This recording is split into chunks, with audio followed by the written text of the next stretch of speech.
পদ্ধতি কি? গুনাহ রাখবো না পদ্ধতি কি? গুনাহ করবো না পদ্ধতি। চলেন আগে গুনাহ করবো না পদ্ধতিটা একটু শুনি। মনোযোগ আছে?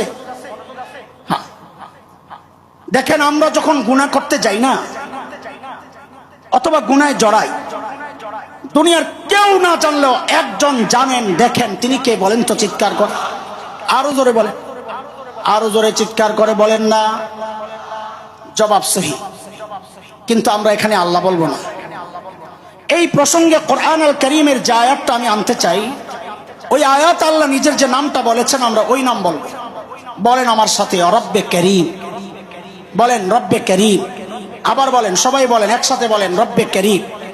তো বলেন ঠিক করে, আমরা যখন গুনার দিকে আগাই বা গুনাহ করি, দুনিয়ার কেউ না জানলেও কেউ না দেখলেও একজন জানেন, দেখেন তিনি কে? আবার বলেন তিনি কে? তিনি শুধু দেখেন না, তিনি তখন পেছন থেকে ডাকতে থাকেন। আমরা ছোটবেলায় দুষ্টামি করলে মা বাবা মুরব্বীরা ডাক দিতেন, না এই কেন করস কেন করস। আল্লাহ রব্বে কারীম ও বান্দাহকে ওইভাবে ডাকতে থাকেন। কি বলে ডাকেন তাও কোরআনে আসছে। সূরাতুল ইনফিতার আম্মা পারার 5 নম্বর সূরা 6, 7, 8 নম্বর আয়াতগুলো দেখেন। আমরা গুনার দিকে আগালে বলেন আবার ঠিক করে, যিনি দেখেন তিনি কে? দেখেন আর কি করেন? ডাকতে থাকেন। বলেন না, বলেন না, বলেন না। দেখেন আর কি করেন?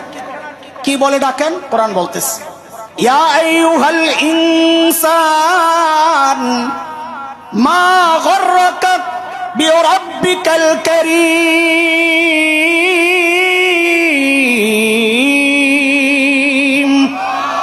ও মানুষ, ওই কারীম রবের ব্যাপারে তোমার কে ধোকায় ফেলবে? আরে কার কাছ থেকে কি পায়া তুমি তোমার কারীম রব ভুলে গেলা? আল্লাহ এইভাবে ডাকতে থাকেন। দেখেন এই ডাকটার ওজন কত, এটা এখনো আমরা বুঝতে পারি নাই। অনুভব হয়তো কিছুটা করছি, কিন্তু যদি অর্থটা পুরোপুরি জানতাম তাহলে এই ডাকের ওজনটা বুঝতাম। এই জন্য ছোট্ট করে আমরা একটু 2টা শব্দের ব্যাখ্যা দিই, তাহলে ওজন বোঝা যাবে।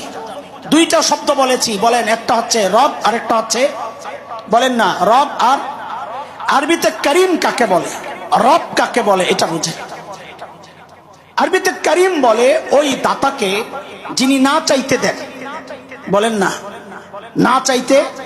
এই চোখ চায়া পাইছি না, না চায়া। কান চায়া পাইছি না, না চায়া। জিহ্বা চায়া পাইছি না, না চায়া। এ দোস্ত জোরে সোরে একবার বলেন তো, আমার শরীরের কোন অঙ্গটা আল্লাহর কাছে চায়া পাইছি? জোরে বলেন না।